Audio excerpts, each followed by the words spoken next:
Ce matin, le soigneur qui s'occupe des wallabies nous a signalé qu'il y avait un wallaby qui lui paraissait pas très en forme, avec les yeux un petit peu gonflés. Comme il est isolé, il va peut-être prendre un coup de flip. Voilà. Et quand même, il se demande si c'est pas pour lui, quoi. Le soigneur a réussi à l'isoler dans un petit parc pour que l'animal soit plus tranquille. Et à partir de là, on est venu le capturer. Tu y vas tout seul, il n'y a pas besoin d'un Non, il n'y a pas besoin, C'est mieux comme ça.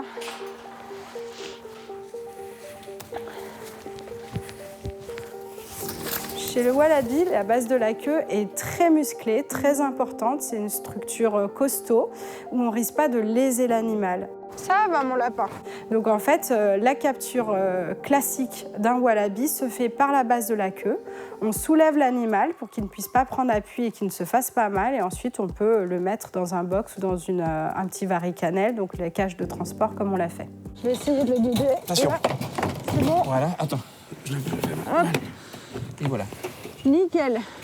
Bravo, Christophe. Donc il avait décrit quoi? Les yeux gonflés surtout, larmoyants, non? Les yeux qui pleuraient et il mouche. On sent qu'il n'est pas... Il est pas, enfin, en tout cas, je pense... il est... Ça, tout est laissé ouvert? Oui. Ok. Il est moins vif qu'il devrait être, en tout cas. Eh ben, on va regarder ça de près. Chez ces animaux, il faut aller assez vite quand il y a un début d'infection, parce que c'est le seul moyen pour le contrer.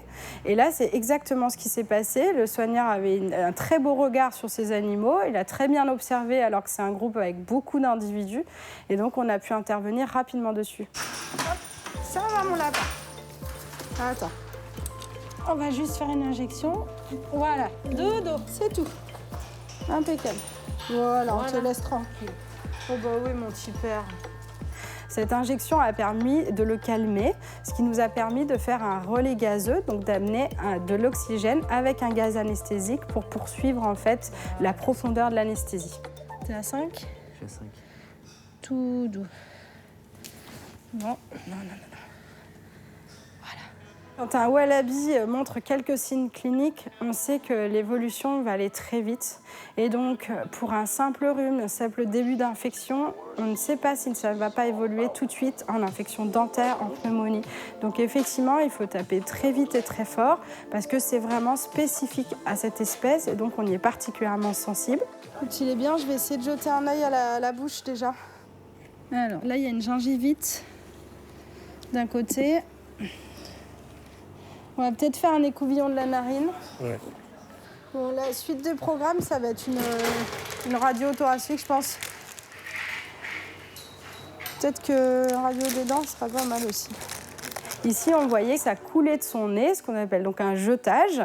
Et ça, c'est intéressant parce qu'on va aller faire un écouvillon de ce jetage, demander une bactériologie pour savoir en fait quels microbes sont présents et nous pouvoir cibler derrière le traitement adapté. La suite logique d'une rhinite ou d'une infection des sinus de la bouche, ça peut être l'arbre respiratoire et donc les poumons.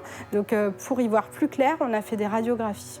Merci, c'est royal. Hop.